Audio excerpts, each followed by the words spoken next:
Welcome. I'm your host, Dustin, and joining us today is the writer, director, and actor of The Killers Next Door, Michael A. LoCicero. So let's talk New England and tension building. Um, Michael, how you doing, man? I know we just kind of went Hello, over that a sir. little How are bit, but you? let's rehash that a little bit more. I'm doing great, tired. As you said before we started doing this, you're a father. I'm a father too. My son's Yeah. 5. Just started kindergarten. So when Oh, he's that's not great, though. home, I don't know what to do because I'm so used to him Yeah. being around all the time. Oh, and they're all consuming, when they are there. So yeah, you kind of are just like, oh, okay, I actually have time Yeah, to yeah, like, exactly. but usually you just want to kind of like rest. I have two. I have a 9 and 7 year old now, Oh but wow. and they're still full of quite a bit of energy. It all like goes in shifts and phases, where they're into new things and they're a little more grown up, but they're still wild and crazy and but it's great, Yeah. you know. I love being a parent. I do, and it's also kind of tying into movies and whatnot, of being able to kind of Yeah. relive like your first moments of watching a film like through them sometimes is always so Hmm. cool. I enjoyed that a lot, or just like doing things that you did as a kid but doing it with them and being like, "Oh, I remember this feeling." It's awesome. Absolutely. Oh yeah. And I'd like to think, and I'm sure you feel the same, but I'd like to think I'm still a kid at heart, and I have those exciting feelings, just getting to experience all those different things with your kids, whether it be watching a movie or going out and riding bikes and or playing soccer or something, whatever it is, it's like, oh yeah, this is fun, you Yeah, know. yeah, yeah. And It's great.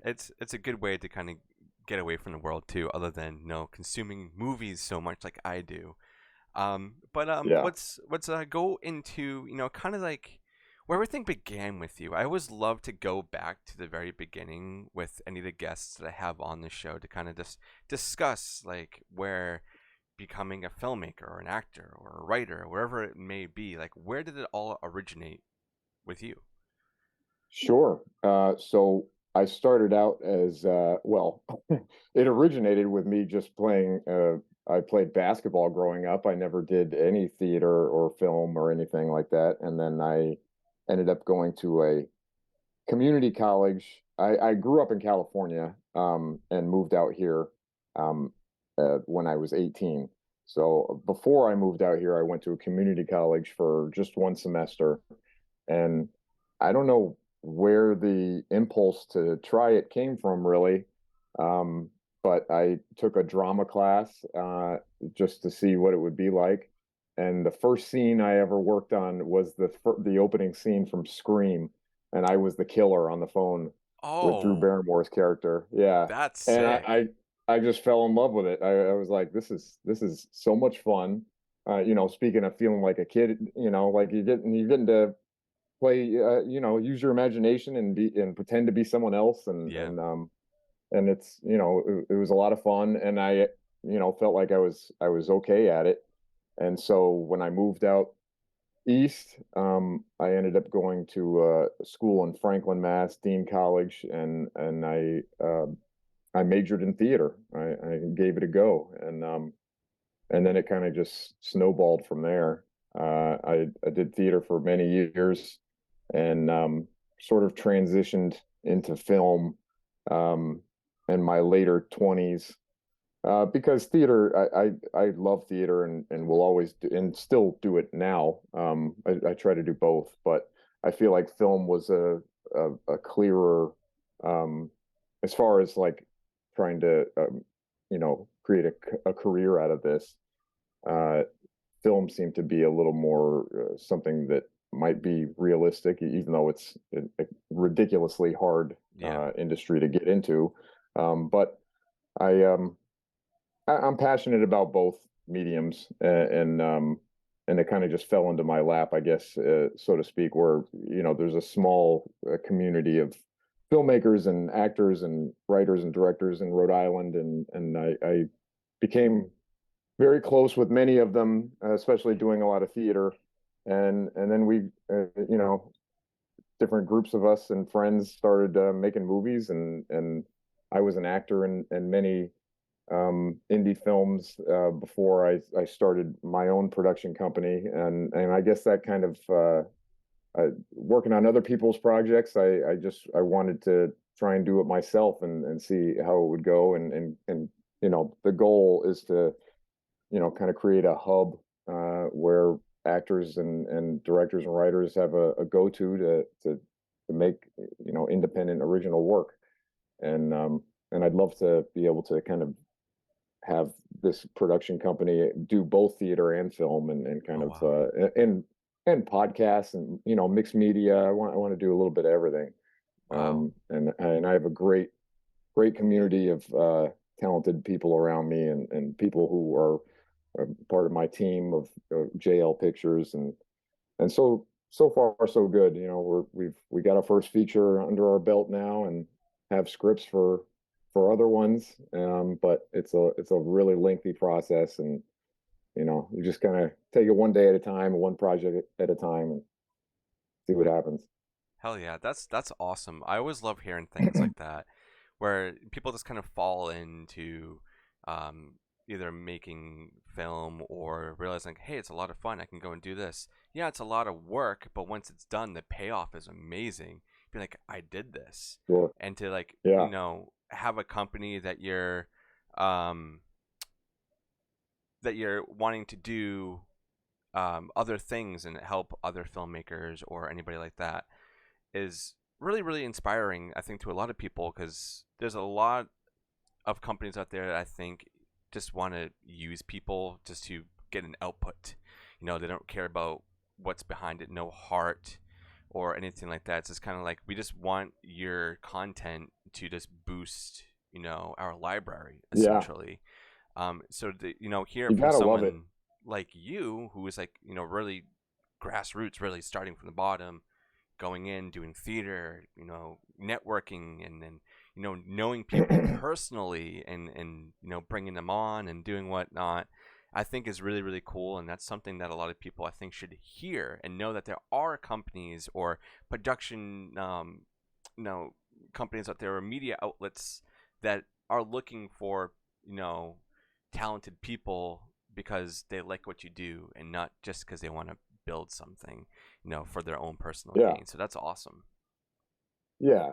I mean, and there are many, I know many more of people like me that are more passionate, and they just, I mean, we're all trying to make something of ourselves. And obviously, we were just talking about being parents, and I work a full-time job, and blah blah blah. But it's Mm-hmm. like, obviously I want to make a career out of this, so you need to make money.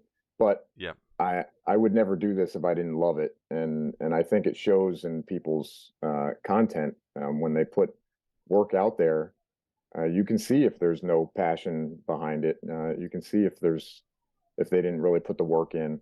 It's important, and it shows that Mm-hmm. the quality of work shows a lot more when it's something that you really love doing.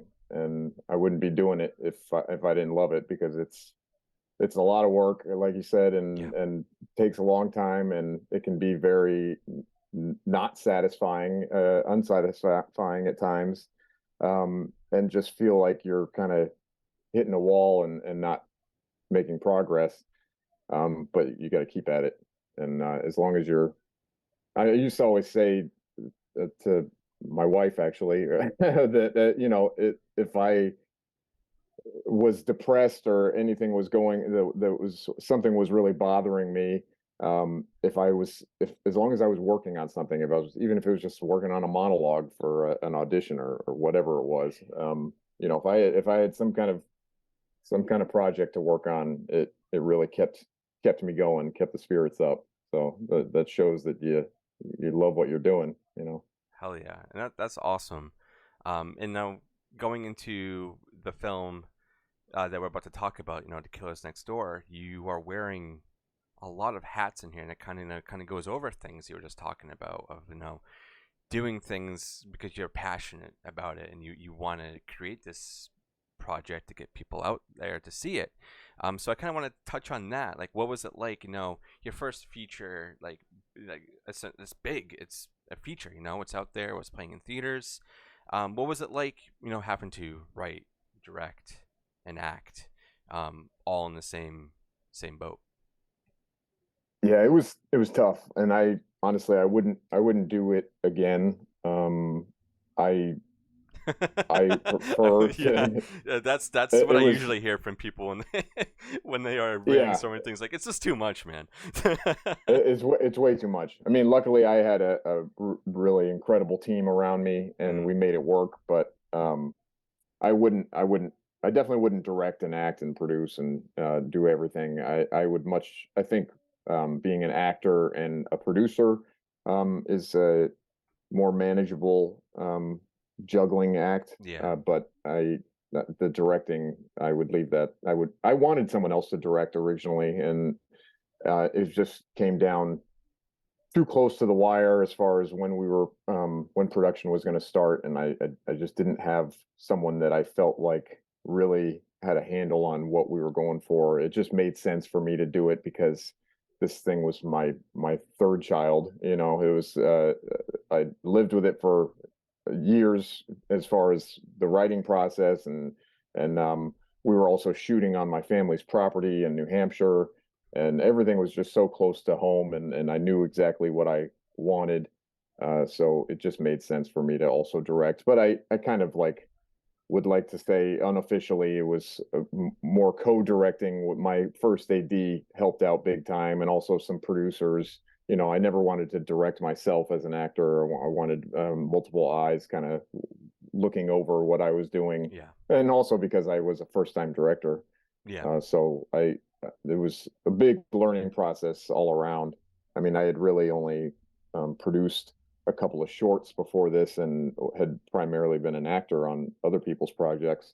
So this was a monster undertaking because it was low budget, micro budget, and our schedule was super tight, and we were on location in the woods of New Hampshire. Mm, I'd like to think that we took care of everyone. Considering we were doing and the conditions, and what we were able to provide. Everyone had decent housing, and my family chipped in, and my uncle and my mom were kind of doing catering and craft oh, services, wow. along with this awesome woman who ran a country store down the road. She helped with the catering as well, That's and awesome, though. It's it like was own little very like community. guerrilla style almost. But it was really cool though, because the community. This is a very small town in New Hampshire, and people were really excited about it, and into it, and supportive. So we definitely made it work. But you always look at things in retrospect, and it's like there's many lessons learned, and many things I would not want to do again, just to make the Yeah, process smoother. yeah. So That's awesome. That's really, really cool. So at this point, I'm gonna pause this very, very quick because we're gonna be bringing in a quick guest, and yes, then we'll be right back. awesome. All right, we're back. We took a very quick pause. We have Josh from Horror Depot here. Josh, why don't you let everybody know like what you're doing? Because this, does have to do with the movie we're talking about. Yeah, well, right now, Horror Depot is an app that I'm currently working on. But in the meantime, I'm having a lot of fun doing events. I've done some killer events lately, and I'm super excited because I'm doing the Killers Next Door again. This time in Yes. North Boston. The first time we did it, geez, we had like 130 people Yeah. on head count. So that was 150 seater. So we almost sold it out, That's awesome. and that's pretty amazing for a red carpet independent film to just pack a theater like that. Um, so yeah. So I'm excited to do it again. And like, I love the film, and Michael is awesome. And you have Michael here now. So like, I shouldn't even be talking because it's not like it's my like, so it is my name's attached to the event, but Michael's the one that did all, like, he's the one that's showing it. It's his film. He's going to be the one on the red carpet. He's going to be the one doing the Q&A. So Oh, he's the one please. you should have all the questions for. Hell yeah, man. Yeah, I couldn't have done it without Josh though. He's actually, I'll tell you how we even kind of hooked up. He reached out to me on, I think, Facebook Messenger, and was just like, "You gonna play this film locally?" Like, I didn't even know him at all. I was just like, I would like to. And I was like, "What did you have in mind?" And he's like, basically told me who he was and all about Horror Depot and what he was trying to do. You know, he's trying to bring, you know, indie film, especially horror, but, you know, indie film back into Rhode Island, and do, you know, set up screenings. And I loved that, you know, because our film, we just released on VOD. You know, we didn't really have any theatrical screenings. We released during the pandemic, so the one theatrical screening we had was actually at a drive-in, which was fun. But you know, we never had the proper like red carpet experience. And so he talked me into like, all right, let's make it happen. You know, so we teamed up, and he had he has many connections and a lot of great people that helped us out, especially to run the event. And we're gonna do it all over again because it was such a success in Seekonk. So looking forward to it. Hell yeah. I was actually really upset. I did buy a ticket for the last event you guys did, but I unfortunately couldn't make it due to work. Oh, So I was what about bummed. this one? I'll be there. Oh yeah, oh nice. I'll Good, be there. good. Yeah, like independent cinema. We were kind of touching on this earlier. You know, you going through what's going on, with what you want to do with your production company and what this film meant for you. I love indie films. Like I align so much with Josh, and we're actually going to be trying to do things together because we're so local. It's kind of nuts not to do things Good. together, you know? Yeah. So I live in Massachusetts. I live in Taunton, so I'm not that far from Rhode Island at all because my mom actually lives No. there.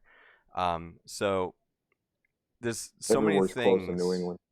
Yeah. That's not true. I live in Rhode Island. I need to clarify. If it's more than 5 minutes away, it's too far. Oh, Yeah, that's get out of typical here, Rhode Josh. You Island, know what? I'm Rhode booting you. Islander Get out. speak. I grew up in California where everything was 45 to like, you know, 3 hours away. Hell yeah. But yeah, Nice. indie cinema is where it's at right now, especially, you know, since the pandemic. Indie has been really thriving in so many aspects, not just in like the horror genre or anything like that, but you see things on streaming, people releasing things on YouTube now that are getting huge hits, and they're all indie films, you know, or even local cinemas now are starting to show like shorts of people locally doing that, or there's films that have never been shown before being shown on the screen before. It's really, really cool. And I want you guys to kind of take this moment and talk about the next event that you guys are doing, kind of, you know, get it up and fluff it up a little bit because I'm going to be getting this out before then. Let everybody know where the event's going to be, what's going to be taking place, and then we'll go from there. Cool. You Yeah. want me to take this, Josh? Yeah, go ahead, man. All right. Well, so we are screening my indie thriller, The Killers Next Door. I shouldn't say my. I mean, I wrote and directed it, but it's we have a whole amazing crew behind it, and actors that I couldn't have done it without. But we are going to be screening this Saturday, October 7th, at the Capitol Theater in Arlington, Mass. We had originally, our first screening was in Seekonk, and we had a lot of people that couldn't, even though we had a great turnout, we had a lot of people who couldn't make it, and were from the Boston area, and they had said, do one in Boston. So Josh and I were like, let's do one in Boston. And yeah, but we're going to try to have it be a repeat red carpet premiere event. This theater is great. It's so like classic, traditional, old school theater. There's some ice cream parlor and, you know, all the great concessions, and the theater is beautiful. But we're going to do the little red carpet and have pictures, meet and greet at 8 o'clock. We'd like people to come at 8 o'clock. The movie will screen at 9. We'll have a table set up with merch. We got some Killers Next Door swag, you know, some posters and stuff. Hell yeah. And And yeah, and then after the film, we'll do a Q&A, and we'll just be hanging out and talking indie, so it should be a good time. I hope people can make it out. It's a great the film plays great in a theater. I mean, I'm proud of the movie regardless, but it's honestly, other people have told this to me, but it's a different movie in the theater and a better movie in the theater. So I encourage you all to come check it out. It'll be a lot of fun. Hell yeah. I'm excited, man. Yeah. Really, Yeah. really am. And I got to add to that. So we played Yeah. the trailer at the Dark Arts Festival that I just did, and people came up to me. The trailers that we did show, everyone that saw the trailers were like, "Hey, are you showing these? And when and where?" So that also helped. Right. And we did a Q&A after every trailer and almost every film at the festival. So like, Michael killed it there too, and people were super engaged. People really like the concept, so I'm like super excited to like get those people back out. Yeah. So that's pretty cool. Hell yeah. I'm really happy for what's going on, for you, for both of you, especially you, Michael, with the film that we were just talking about, it being something that you've been working on for a long time, and to actually get it shown in the theater now and practically sell out a venue is amazing, and to go into a really nice theater too. I'm so excited to be here and then consume it there, because like I watched it in Tubi. So I'm excited to see Oh, this cool. on the big screen and be there with the Yeah. audience, because that's what films are meant for, to be an Yeah. audience, to Yeah. be there with people. Watching it by yourself is kind of boring. Absolutely. There is a big difference to like, so you can watch the film on Tubi, but you're missing out on watching it with your friends, and you're also missing out on watching it with the people that made it. Yeah. And being able to meet them in person, take pictures, ask questions, be like, "Hey, how did you do this scene? What is it like?" That's really where it's at with independent film, and you don't get that with a lot of Hollywood big budget stuff. Like Oh, the whole idea is to actually showcase not just the film itself, but the talented people that work in front and behind the camera that actually bring that film to life. And it's a completely different experience in a theater like that. get the inside scoop. Yeah, Why is David Pridemore such a gross, evil man? Yeah. I'm just kidding. He's a great guy. But Yeah. he really is. Like I gotta Yeah. say, so when you watch the movie and you see you two guys on the screen, and then you meet them in person, and they're completely different. David is like big hug, is like, "Oh, hey, Yeah. thanks for doing," and like, what a nice, genuine guy. And then, but on screen, you're like, I want to kill this guy. You know what I mean? Yeah. He really hit it He's out of the scary. park. He Like, did. yeah, yeah. And you could see the reaction of people in the theater as well, which just adds to it. And then when he gets up and he's like, "Hey, everybody," everybody's like, "Wait a minute, that's the same guy." Yeah, just like Yeah. the little Instagram video you guys just put out of his high energy is just so funny. Oh Like man. I can't Yeah. wait to meet him. I really can't. I He's can't a wait to lot of meet fun. you in the flesh either. I But know. Likewise. and Josh, I'll be seeing you for like the fifth time in like a week. Yeah, we've been it's been event after event, right? Yeah.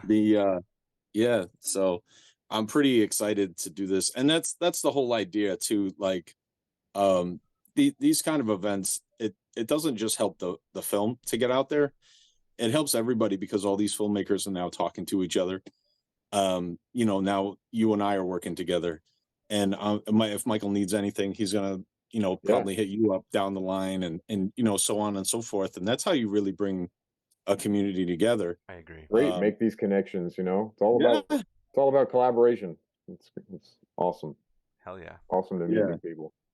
And like So yeah. I'm proud to be like part of that, and to really like try to spearhead it into like a really growing community of people that can actually like depend on each other to get things done. You know what I mean? And really help each other at the same time. Yeah. So Yeah. That's super important, especially in like today's like culture. Like you have to be, close knit with a lot of people or build like connections like constantly. I mean, yeah, you have like the social media and whatnot that does help, but it's so much. I don't know. It means way more when you're there in person and you can actually talk to these people and help them with these events like the ones you're doing with the Killers Next Door, and getting people to see the people who made it and realize like, oh, they're actually just guys. Because a lot of the times when you bring out guests, they're like, oh, they're gonna be full of themselves because they made a movie. No, no, no, no.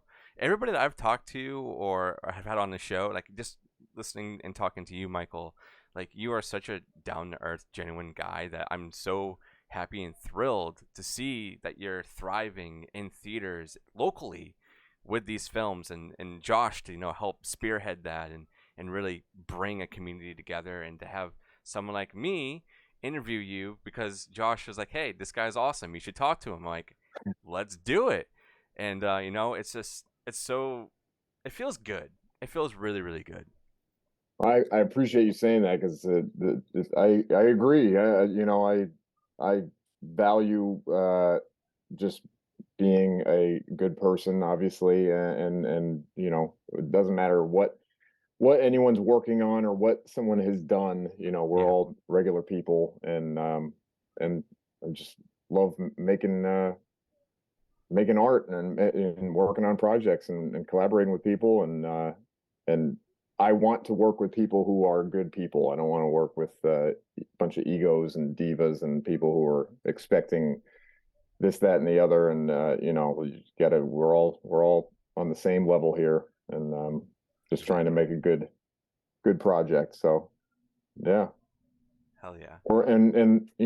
I was just in a garage setting mouse traps and getting snapped on my thumb. So I'm not some big Hollywood star here. Yeah, man. That's awesome.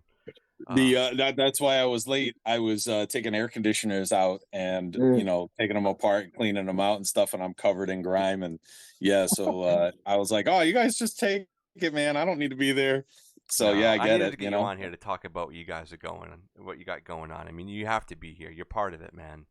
Yeah, I'm glad you hopped on, man. Absolutely. Well, the thing of it is, like, so you hear about these local filmmakers, right? And I'm like, a guy made a full length feature in Rhode Island, and I didn't see it. Like, where is it? And they're like, oh, it's streaming. And I'm like, so the guy never got to play it. And Mm, I watched it, and I was like, this is pretty good. Like, this is a good movie. People need to know who this is, especially like locally. Like, so the people you work with locally know who you are, but there's a whole bigger market locally of people who don't know who you are. And Sure.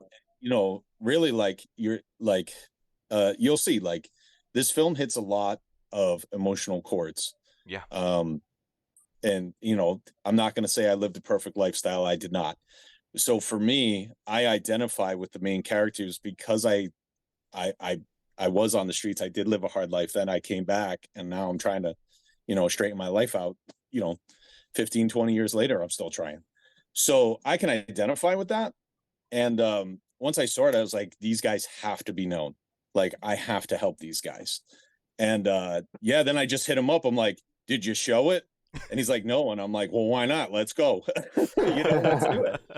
And it wasn't easy, was it? Like, we ran into a lot of roadblocks, Yeah, no, it was. for sure. But But like with everything, like it felt very similar to putting a production together. Is yeah, planning this event. We did hit some roadblocks, and we had to scramble, and had things kind of fall through on us, but it ended up working out in the end, like it usually does, luckily. And you learn from that. So I feel like this next one that we're doing at the Capitol Theater is much smoother of a process. It helps to have such an awesome uh, manager slash host there. This guy David, who is he's the manager at the Capitol Theater, and he's been kind of like working with us and helping us plan it. And he's just extremely accommodating and making everything very easy. So but we did it the first time, and we learned from our mistakes, just like I was talking about making the first movie. and now I feel like, we could collaborate and put any kind of event together. I feel like we know what we're doing, so it's good. Just hope people show up. Yeah. Yeah. So if you're in the area, it'll be October 7th. We're recording this on the 4th, but this will be coming out a couple days before then. Grab a ticket, come say hi. It's gonna be a lot of really awesome people there. You get to meet Michael, see David, see Josh. I'll be there. It's gonna be a really, really fun time. So grab those tickets, support indie cinema, and just watch films in general. Just keep watching them. Spread the word. Yeah, it's fun. Yeah, I didn't tell you, Michael, we went to Demons yesterday at their sister theater, and we went for the show. The Somerville? Yeah. We went there for a show last night, actually, and the crew of the theater, I was helping them like promote that event. So we were all just talking afterwards in like the back room or whatever, and they pulled me aside and they're like, "We are so excited to show this film." And I was like, "Really?" They're like, "Those guys are so awesome." And I haven't been able to get up there. I've been having personal issues, so I haven't been able to really get out of the house too much lately. But they were like super excited, and they're excited because it's like a local film, and they're excited because people are going to come in who are genuine fans, and those people, they're going to keep coming to their establishment after that. You know what I mean? And they're like, for them, it's totally different than showing Barbie. You know what I mean? Yeah. It's great for the theater too. Yeah, it gets more locals that want to come and see indie film, indie cinema. Yeah, and that's really like, and to hear them talk about you guys, like, those guys were awesome, they were so fun. Like, so I don't know if they told you, they're doing 2 parkour events in the 2 theaters next to us. So those are going to be going at the same time, but they're not like doing parkour in the theater, but they're showing their parkour films. So they're like, that's great. Yeah, they were like, "You guys are going to really hit it off, and you guys are going to have a great time." And I was dying. I'm like, I cannot wait for this. That's awesome. This is going to be an event regardless of who shows up, Oh, I can't wait to meet these guys. That's awesome. Yeah, they're doing their home videos or whatever of the parkour, and that's awesome. Like, yeah, I'm pretty excited just to run into those guys. So yeah, so it's going to be an event if you show up regardless. Yeah, that's awesome, and I'm really excited for it, and I hope everybody comes out, has a great time. But Josh, if there's any last things you want to say before I start kicking off the rest of this interview, I can let you go and finish what you need to do. But if there's any last words you'd like to say on here, you got the floor, man. Yeah, I just like want to thank, especially Michael, for taking the chance on me the first time. Like, he had no idea who I was, and I set out on this venture, and I kind of dragged him into it, and then he had to pick up the slack, and that was like totally unexpected. But then he's like, "Hey, that was awesome. Let's do it again." Yeah, and I can't thank you. It wasn't your fault, man. You but things happen. Stuff happens. That's all it is. But I'm super grateful for everyone that did turn out, and I gotta say, like, everyone that I've worked with has been super chill, super cool, and like, even though in the Dark Arts Festival, everyone was there, hit me up afterwards, and they were like, "Oh, every single person was like, everybody else was awesome." And you were part of that lineup, so you were one of the names that everybody said, "Oh, that guy was awesome." And I appreciate that, and those are the kind of people that I want to work with. And I'm like, I'm pretty stoked to do the event, like, especially this week. Now it's like getting to be crunch time. I'm not even really making anything. I'm just sharing everything you guys are putting out. And you guys are killing it with the videos. I went last weekend, and I was just like, I'm going to make a bunch of little videos, and we're going to post them all week. That is how you do it. But whatever. Yeah, I was trying to do the Q&A, and then my computer just crapped, and I was like, all the videos I worked on are gone. And I was like, no. And I can't even get anything out of my hard drive yet. So That's Oh God, I hope you that's get gonna them be a back, man. process. That's rough. Yeah, I have backup files of some things, but not everything. Yeah. So here's hoping. But seriously, like I hope to see everybody there. I think it's gonna be an awesome event. Everyone involved is really cool and they're really interesting to talk to.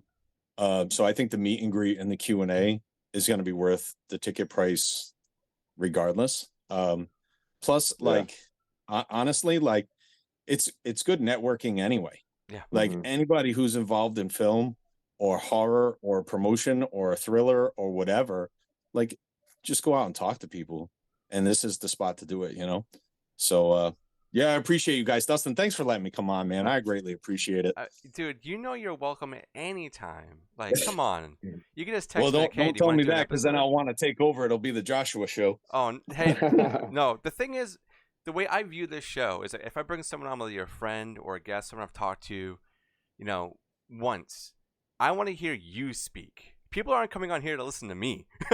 You know what I mean? Yeah. They're here to listen to the guests. Or if I'm doing a review, then they're going to want to listen to that. But if I have a guest on, like today, I want Michael to be talking. I don't, I don't want to be talking. So, you know. I'm really interested to hear the rest of the interviews, so I'm pretty stoked about it. Hell yeah. That's I gotta probably all run stuff now. you've heard before. I I gotta. feel like I'm very repetitive. Oh, dude, no, that's No, it's all That's good. good. you're great. The you know what? At some point, I should put the Q&As out so people can really see like you're like when you answer questions, you're so in depth with the answer and like really spot on, and people are like locked onto you when you answer questions in the Q&A. So I can't imagine this would be any different. So Oh, good. That's good to hear. yeah, Hell yeah, man. but I will talk to you guys later. My wife's home and now I have to go up and shower and take care of the kids for bed. See, So Well, see you thank you real for coming soon, on, man. man. And yeah, I'll see you guys Saturday. Yes. And if you guys need anything at all, hit me up before then. I'll make sure I get back to you ASAP. Awesome. All right, Thank you, Josh. sir. We'll see you. Peace out, guys. Bye. All right, and we're back a second time. We're back. That was awesome. Josh is such a great guy. I'm really happy that you connected with him, and you're doing these events. And before we start going into more questions, I've also been starting to do some live events too in the area. I host a lot of things up in Salem at Cinema Salem. I've shown some local films. Oh wow. I just showed Pool Party Massacre with Drew Marvick. He came all the way from Las Vegas to did that. That went really, really well. So I'm really, really happy to see that you're doing shows locally and you're getting really good success. That's something that's saying a lot that you are making good shit. You know, you have things that people want to see. It's awesome, man. Yeah. Well, thank you. I definitely I've tried to pride myself on doing good work, or at least the best work I can do, but I couldn't have done any of it without the help of our cast and crew and just support from the community. And it's just such a team effort and collaborative effort. But it is it's something that it's nice to be able to show it off finally. You know, you put a lot of work into any project, and you just look forward to the day where you can share it with whether it be the world or just your community or friends or whoever. But you want to be able to share it and hopefully have people appreciate what you made and are entertained by it. That's the goal. And yeah, we've lucked out with these. The first screening in Seekonk went really well, and I don't think I'm necessarily gonna. I would love to have theatrical screenings for all our projects that we put out there. But I think like for this one in Arlington, this is probably going to be our last theatrical screening for The Killers Next Door. Only because you got to move on at some point. You don't want a project to get stale, and we do have other scripts and other projects that are in the works that we want to move on to, and I don't want people to, I feel like you can start feeling like, okay, people are ready to see something else now. Yeah. This is You just getting gotta a wait little for the old. 10-year anniversary to do a new screening with some added scenes in there. So I'm like, hey, I dug out these scenes. Let's show them an extended version in theaters. Yeah. You know, do Yeah, something yeah, like that. exactly. That'd be Yeah. awesome. And there are cult classics and everything, so you Yeah. never know. Maybe it'll become something that we do put out there again, because like I said, I do think it plays really well in the theater. But Yeah, I'm we excited for wanted that to, experience. yeah, it should be a lot of fun. But we Yeah. wanted to hit both sides. We got the Seekonk one. We got all the Rhode Island folks and people out that way, and now we'll get the Boston area. I did promise. We may do one more screening at some point, because I promised the people of Danbury, where we shot it in New Hampshire, that we would do a screening up there. But that's such a small town that probably won't be some big, huge event. It'll be something where I just go up there and get in touch with a bunch of people, and we'll maybe do it outside or something. It'll be something fun. That would be really But cool. I want to do a screening for them at some point too. Yeah, that's awesome. I'm really happy for you. And I want to touch on David Pridemore, on how he kind of became attached to this project, because yeah, as Josh was saying, he is such a character that you just want to toss out the window, you know. And then seeing how he is like in social medias, and how like how uplifting and crazy he is, like he's just a character all in himself. So like, how did you get acquainted with him? He just auditioned for us. I didn't know him before the project. He came and blew us away at the audition. Honestly, I had in my head someone completely different, physique wise, for the character of Bobby, who David plays, and he came in and just kind of made me see the character in a whole new way. And we had my producer, two of my producers were there. One of them being Ann Mulhall, who also did casting. She runs LDI casting, and she was in full support. She thought he nailed it, and he he's immensely talented, and I think can play many different types of roles. He seems to, because of his look, he might get typecast in some grimy guys, but Yeah. he's a really good dude, and super talented, and I think can play anything. And he was a joy to work with, and I'll work with him forever if I have a role for him, or if we work both as actors on projects together, whatever it is. I would always work with Pridemore. He's a good guy. Starting a We family we young. we played foster brothers in the film, and we pretty much act like we're brothers in real life now. So That's awesome. it became a close friend.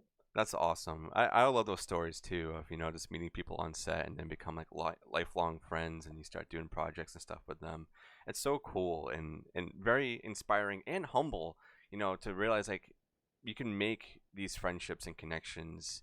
Yeah, you started it with a business, but now you're outside of that and you're talking to people, every day, about life and whatnot. Like I've done that with my show, with some guests that I've had on that I never thought that I would ever be close friends with. It's Oh yeah, it's so I bet. strange, but it's like life is just weird like that. Like you just come Yeah. across people and like they just get attached to your life in a positive way, and it's something that I never take for granted ever. Yeah, you shouldn't. That's what it's all about. Yeah. And you want to work. It's you want to work with people who you know and love, and who are great to work with. But you also, it's kind of this double-edged sword, where it's like, my goal is to be as collaborative as possible and give people opportunity, right? But at the same time, it's hard to know who's great to work with, and who you might want to pass on. Yeah. So you tend to always pull in the people that you've already worked with, who make a great team for you already. But I I, I go by a lot of recommendations. Like a lot of the cast and crew. were people that a friend of mine knew, or one crew member knew this person. He's like, oh, I got to get I got a guy for you, or a girl, or whoever, but it's like you bring all these people in, and it's awesome when everyone just kind of gels, and then you can really focus on what the goal is. You're all there together to make a great bring the story to life and make a great project. Hell yeah. So it's nice when you have people that you enjoy working with, but also become your friend at the end of the day. Hell yeah. And that's what it's all Good. about, and oh my god, this movie, like, it's still going through my mind, and I want to touch on some of the things that, it does hit really personal, and I can only imagine that a lot of these things that you're writing in here is from probably a personal experience or something that you felt, like the whole Sean and Ro situation with the relationship. Like, I've been there in a relationship where you felt like you were just there and you weren't really doing anything, but you were there because it was comfortable. And then, like, you have to kind of break yourself out of that shell. But also with Bobby and Ryan, like, I was there too, of you know being in a family, with somebody who was somewhat toxic, and you're like, I don't know if I need to be with them, but you're with them because you have nobody else, or like, Yeah. even with Ryan's character of just trying to make ends meet, going out Hmm. and filling out applications, going door to door. I've been there, and I'm only 30, and I've been through a lot of things, and like, this movie it's very personal, and I feel that, and I like that it's vulnerable. It's a very vulnerable script, and for it to be your, That's like, great to hear. future, I mean, your first feature film that you've done, that you've written and you put out and you've shown out, but it's so vulnerable and so relatable that it is, it's a thriller, but it really is a horror film at the end of the day, because of how relatable it really is. And I love that. And I'm so happy that, Josh turned me on to this and got me in touch with you to talk about this and to kind of hear it from you. So out of, like, the Yeah. whole script, was all of it really, like, coming from personal things that you may have experienced in your life, or someone in your life has gone through something like that? Um, I mean, there's definitely pieces that Yeah. may have been from personal experience, but I my what exactly what you said, you kind of hit the nail on the head. I wanted to make something that was relatable. I think the number one thing in any story, and with your characters in any story, especially, is that you need to have empathy. These characters have to have empathy, no matter how awful a person is. You got to be able to relate in some way, and otherwise you're not going to like any of the characters. You're not going to Yeah. want to watch them. You're not going to find them intriguing or entertaining, or whatever. You're going to be bored with them. So you have to be able to relate. And I thought having these four characters, um, you know, two completely opposite from the other two. It's like you kind of get a little bit of everything. You get the civilized side, and you get the non-civilized, more animalistic side, from the other side of the tracks, so to speak. And there's also themes of like, of wild animals in the film, and Yeah. not give too much away, but that gets touched on in the film. And we used to have a lot more, like the original script had a lot more from Roe and Sean, that ended up getting cut from the final film. We kind of shifted gears in a way to keep the pacing up, and to make it more, a little more suspenseful, and the thriller, keep that thriller aspect going, where we shifted gears and kind of put the focus more on Bobby and Ryan. Um, because at the end of the day, it's people, I think, would find these two ex-convicts on the run a little more intriguing and interesting to watch than a married couple that their relationship's somewhat on the rocks. That's almost like too relatable, where it's like Yeah. people people know that song and dance. They've seen this before. They you know, maybe they relate and they you know, can empathize with the characters, but they want to see something that they don't know what's going to happen next, and they want to understand who these guys are. And so anyway, that we and there was other factors in play as well. There, you know, it gets down to you know, there's locations where we shot and things with the scenes that the married couple were in, that it just didn't work how I had intended, and it was never the actor's fault. That Ro and Sean were fantastic, but just scenes that once you saw the rough cut everything together, it was like, you know, things had to go on the chopping block. You know, you want to get we wanted to get our movie right around 90 minutes, and so there was things that had to go. We had a couple of characters who never even made the final cut, who were played by these amazing local actors, Ricardo Pitzwiley and David Tessier. They played Sean's boss and his coworker. There was a scene at Sean's job because he wanted to push to get a raise and was kind of getting walked all over, as his character does through most of the film. Yep.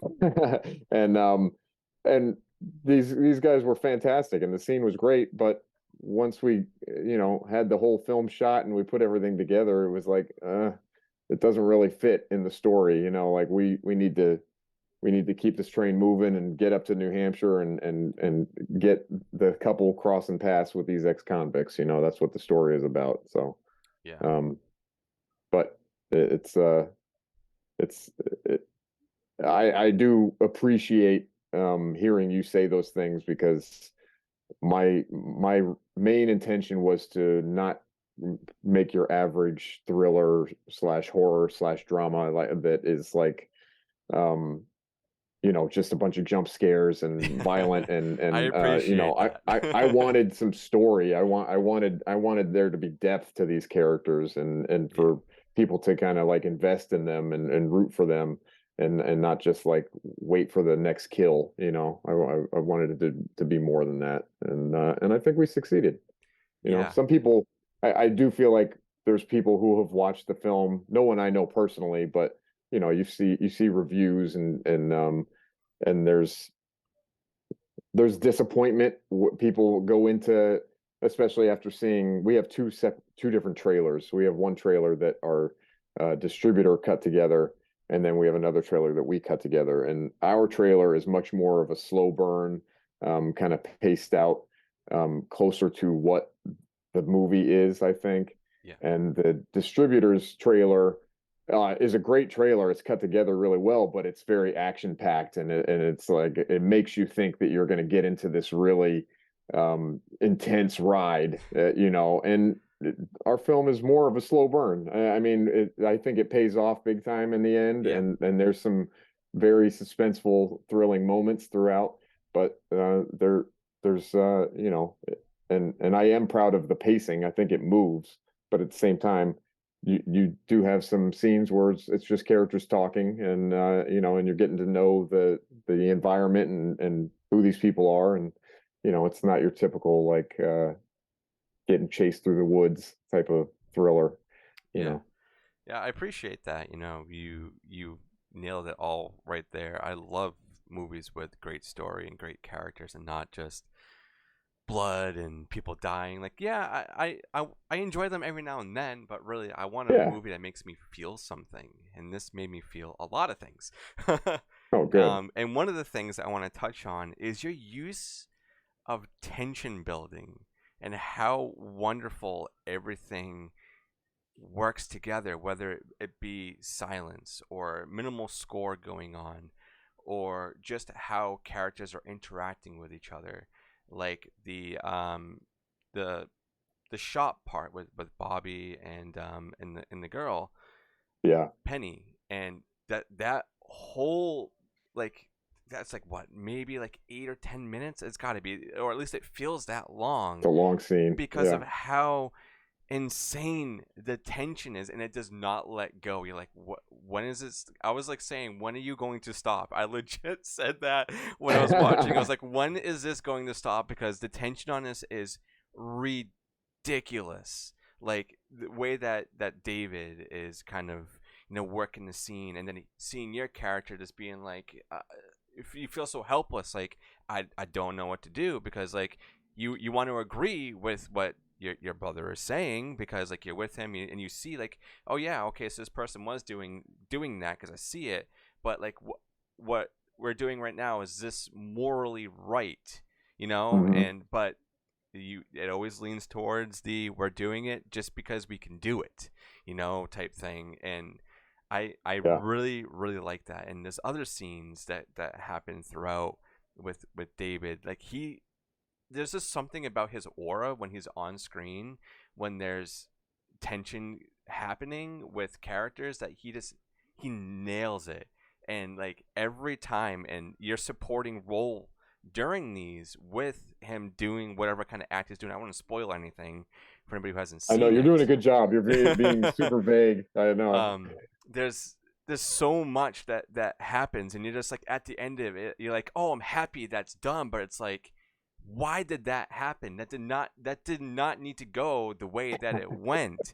But you're like, Yeah. as a viewer, you're thanking, like, I'm thanking you for writing and directing and acting all this, for putting something like this to screen, to make me feel some sort of way during a film that a lot of films don't make me feel, with tension. Because it's one of those things that can be cheesily done, and done quick for a buck, if you really want to do that. But in this case, with the writing, with the situations that people are in, because it's so close to real life, that yeah, this could happen. It might be happening somewhere in the world. Yeah. Is crazy. And to feel that watching a film, an indie film, mind you, local indie film with minimal characters, making me feel uncomfortable but happy to feel something. So I have to thank you and everybody that put this together for doing that, because not a lot of Well, thank films make you. me Thank feel you that way. for getting it and appreciating it. I'm a sucker for true crime shows Hell yeah, man. and that kind of like Hitchcockian suspense, and that's my that's my thing. I'm just way into it, and it's a lot of fun. I think that to me is scarier than the blood and guts and Same. the crazy kills. Although they're a lot of fun too. But if that's the kind of stuff that gets the hairs on my arm standing up and stuff like that. And so I appreciate a really long scene, and I appreciate that kind of tension building. And like you said, if it's done right, it can really work. We were very skeptical on that store scene, because it is a really long scene, and on the cutting room floor, we went back and forth with if we were gonna chop it at all, and we ended up sticking with it, because Oh felt yes. like it worked. Yeah, if you And cut that up in any way, I feel like it would have lost momentum. Because everything that yeah. happens, like, it has a purpose for like the story that's going on. I don't agree with the purpose with like Yeah. what's happening, but I'm happy that you went forth and was like, yeah, we have to keep this. This needs to be seen. Like, this is something that people need to feel. You need to know where these people are coming from, especially with Bobby, because he's kind of a mysterious character. Especially as soon Hmm. as you meet him with Ryan, your character, you get to know him pretty quick. I feel you Yeah. really dive into him, like where he stands as a person. But with Bobby, there's so much mystery shrouded in with him. You're like, who is this guy? What does he want? And then every time there's like a situation, you're like, is he gonna do what I think he's gonna do? Sometimes yes, sometimes no. But when it is yes, it's usually worse than what you think is gonna Hmm. happen. And that's great. That's great direction, great writing, great acting. Everybody Oh, together, I thank you. think, amazing, amazing job. That's awesome to hear. Yeah, it came together well.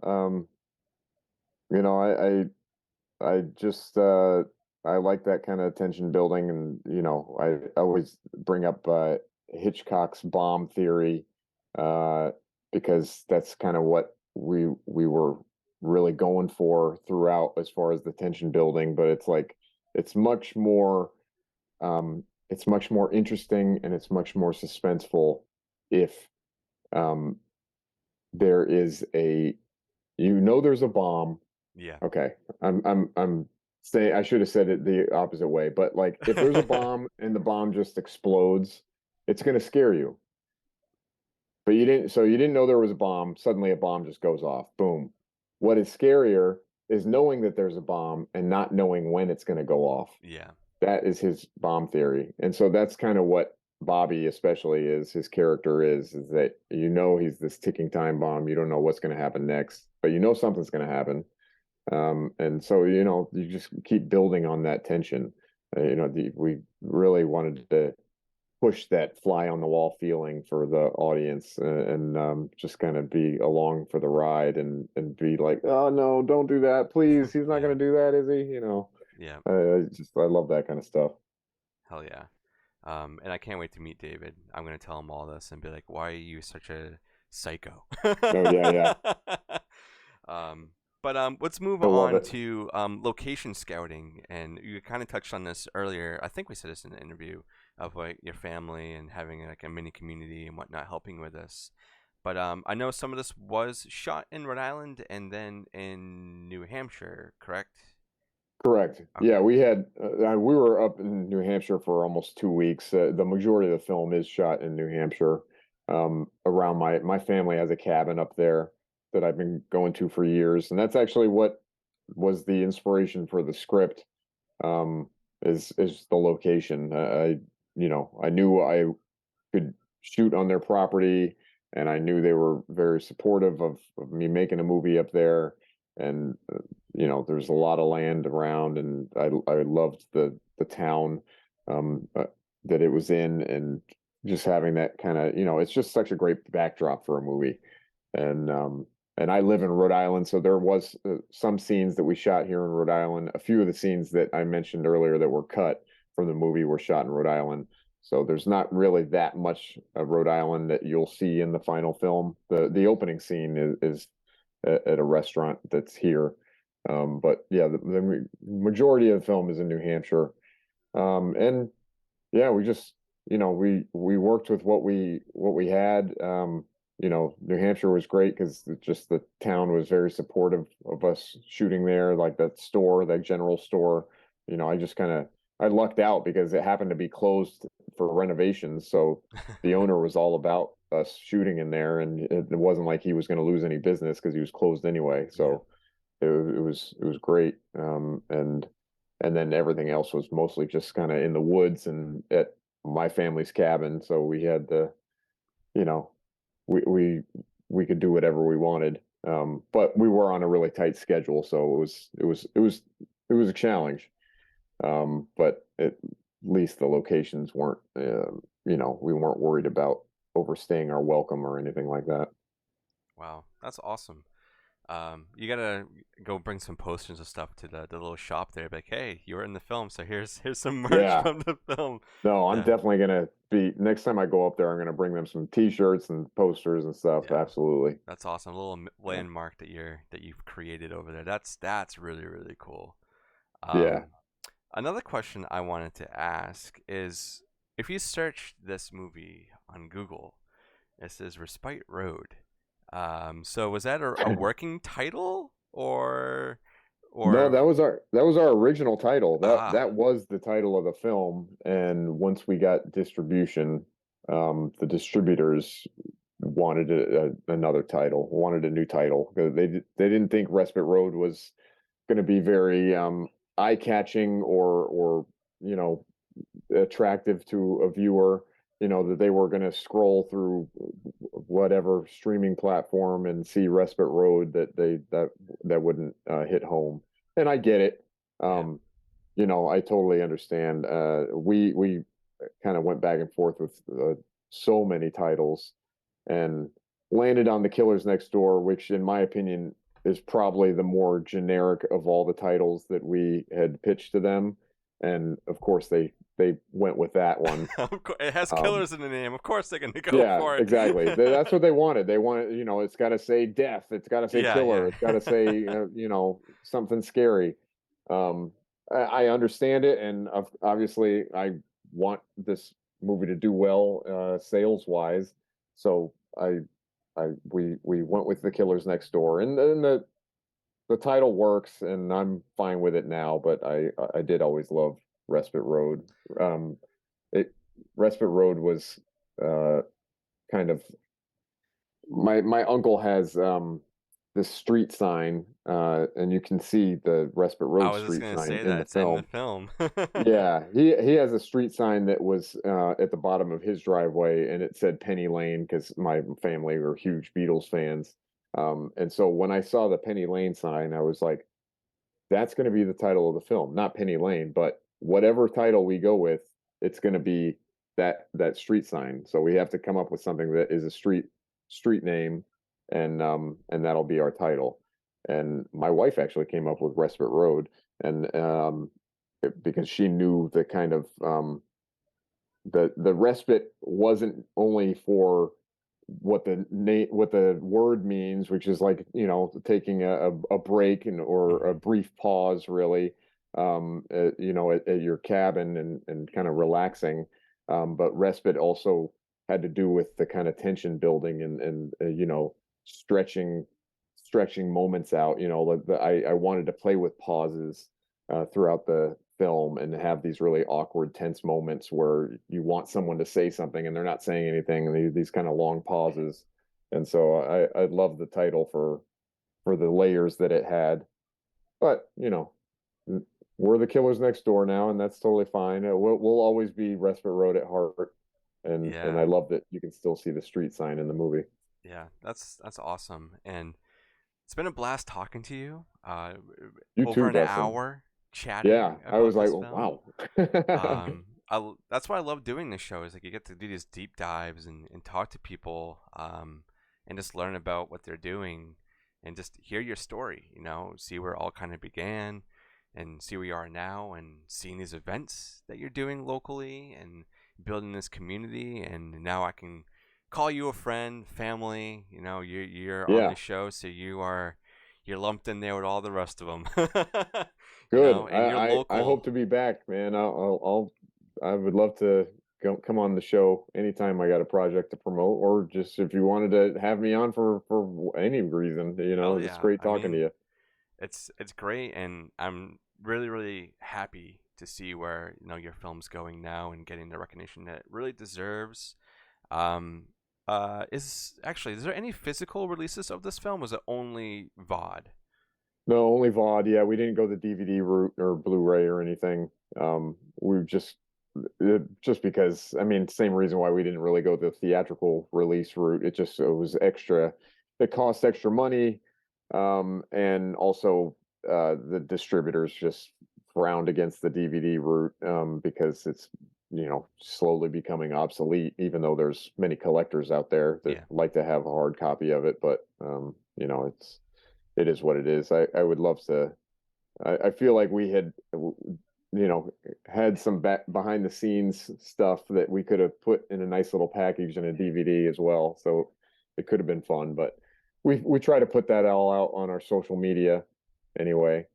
Which, by the way, we have a Killers Next Door Instagram and Facebook page. We've been promoting the heck out of this screening coming up on Saturday. So if for anyone listening, if you want more info on the screening, you can go to the Capitol Theater website, but also find us on social media, on Facebook or Instagram. The Killers Next Door, my production company JL Pictures is also on there. But yeah, you'll definitely get all the info you need. Awesome. Get Well, tickets and come see our great film. yes, support indie cinema any way you Yes. possibly can, regardless of genre or budget, anything like that. Just support it. I think that I've Yeah. been so adamant about that over the last, like year now, really, of how incredibly fast indie cinema has been taking over theaters and just movies in general, and how much recognition they're finally getting, not just because of the strikes that are going on, but because of the films that were put in theaters last year, and realize, oh, there's a market for this. There's people who want to see lower budget films and not see all of this, crap that the studios are putting out, because it's just like Yep. rehashed garbage, most of Yeah. the time. Oh, I And know. A lot of recycled content out there. It's yeah, and like tough. you're not gonna get real good content unless you go into the people that grassroots indie people who are doing it with like little to no budget, doing it with a phone. Yeah. There's movies that have came out, like there's a movie called Threshold that came out a couple years ago that's all filmed on an iPhone, and it's Hmm. really really good. I gotta It's look that up. I Yeah, haven't it's heard of really it. good. It's Okay. a horror film. Yeah, it's Cool. really really good. Um, so I mean, seek it out any way you can. If you're a filmmaker and you're worried that you're gonna make something and no one's gonna watch it, make it anyway. Just Yeah. say that you did it. Like, you made something, you put it out there. It will find an audience. I promise. Oh Like, yeah. regardless of what the subject is, there's gonna be someone out there looking for that. So I've always been very, very, forward on indie filmmaking and whatnot, to make sure you're supporting that. I'm not saying don't go support like the big companies out there or production heads. You can do that too, but always make Sure. sure that you have a little bit of room in there for the little guys. Oh yeah. Hell yeah. That's some of the best original stories and content you're gonna get anyway. Like what we were just saying. I do love mainstream film and TV, Yeah. but there's just a lot of like remakes out there and just Mm-hmm. stuff that it's like, Or okay, been there, done that. It's like, trilogies that we don't need. yeah, it's like, come on. I know. Oh man, but this is awesome.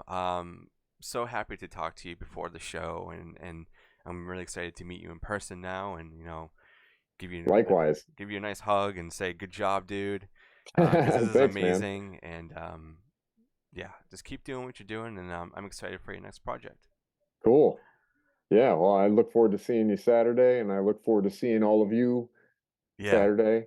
hell yeah. So all of Michael's links that he was talking about earlier will be down below, especially places for you to find the movie if you're not locally. If you want to watch it, go do that. Support it any way you can. And we'll see everybody on the next one. Yeah.